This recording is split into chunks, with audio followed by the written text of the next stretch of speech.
Good evening. I'm Nikki Haley, and it's great to be back at the Republican National Convention. I'll start with a little story. It's about an American ambassador to the United Nations, and it's about a speech she gave to this convention. She called for the re-election of the Republican president she served, and she called out his Democratic opponent, a former vice president from a failed administration. That ambassador said, and I quote, "Democrats always blame America first." The year was 1984. The president was Ronald Reagan, and Ambassador Jeane Kirkpatrick's words are just as true today. Joe Biden and the Democrats are still blaming America first. Donald Trump has always put America first, and he has earned 4 more years as president. It was an honor of a lifetime to serve as the United States ambassador to the United Nations. Now, the UN is not for the faint of heart.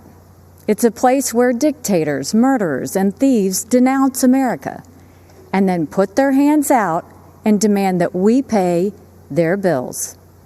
Well, President Trump put an end to all of that. With his leadership, we did what Barack Obama and Joe Biden refused to do. We stood up for America, and we stood against our enemies. Obama and Biden let North Korea threaten America. President Trump rejected that weakness, and we passed the toughest sanctions on North Korea in history. Obama and Biden let Iran get away with murder and literally sent them a plane full of cash. President Trump did the right thing and ripped up the Iran nuclear deal. Obama and Biden led the United Nations to denounce our friend and ally, Israel. President Trump moved our embassy to Jerusalem, and when the UN tried to condemn us, I was proud to cast the American veto. This president has a record of strength and success. The former vice president has a record of weakness and failure.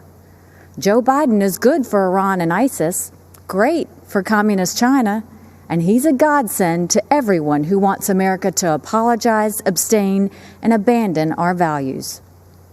Donald Trump takes a different approach. He's tough on China, and he took on ISIS and won, and he tells the world what it needs to hear. At home, the president is the clear choice on jobs and the economy. He's moved America forward, while Joe Biden has held America back. When Joe was VP, I was governor of the great state of South Carolina.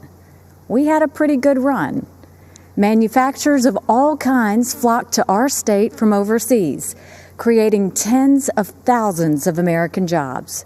People were referring to South Carolina as the beast of the Southeast, which I loved.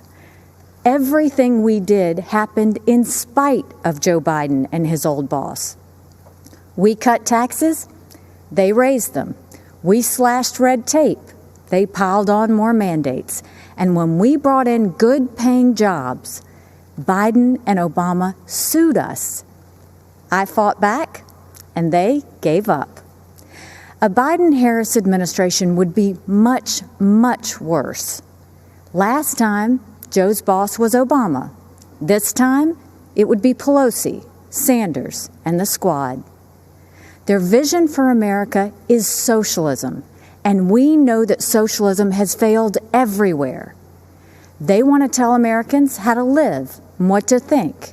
They want a government takeover of health care. They want to ban fracking and kill millions of jobs. They want massive tax hikes on working families. Joe Biden and the socialist left would be a disaster for our economy. But President Trump is leading a new era of opportunity. Before communist China gave us the coronavirus, we were breaking economic records left and right.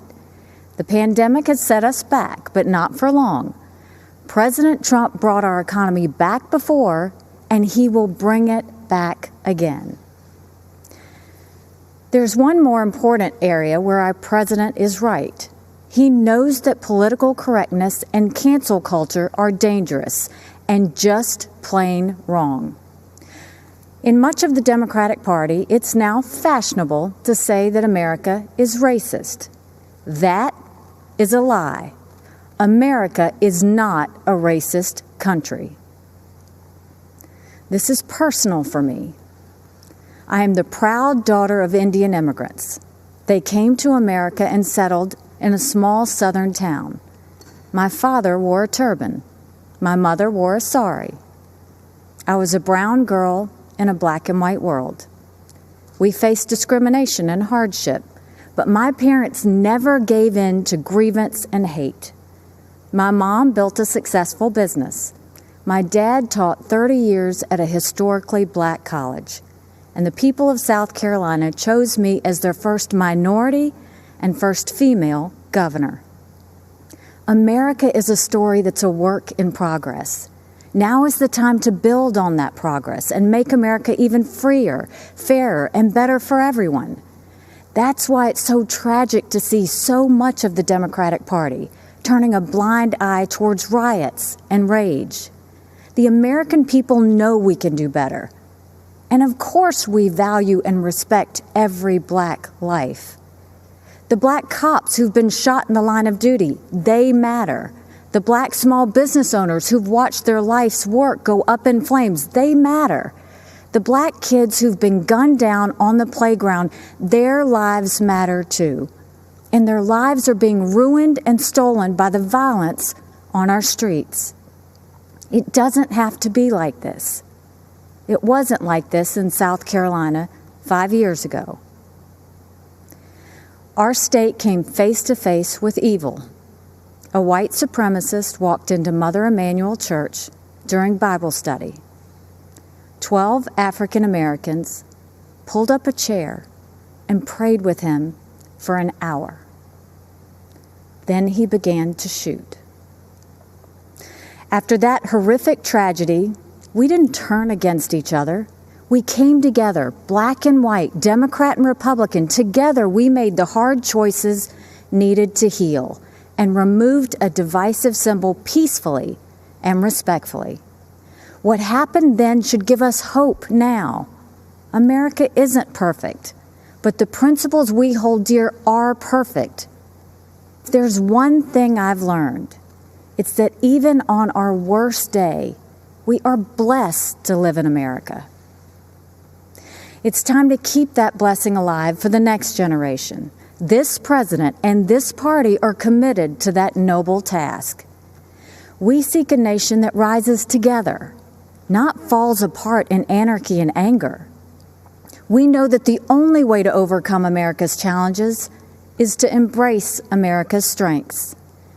We are striving to reach a brighter future where every child goes to a world-class school chosen by their parents, where every family lives in a safe community with good jobs, where every entrepreneur has the freedom to achieve and inspire, where every believer can worship without fear and every life is protected, where every girl and boy, every woman and man of every race and religion has the best shot at the best life.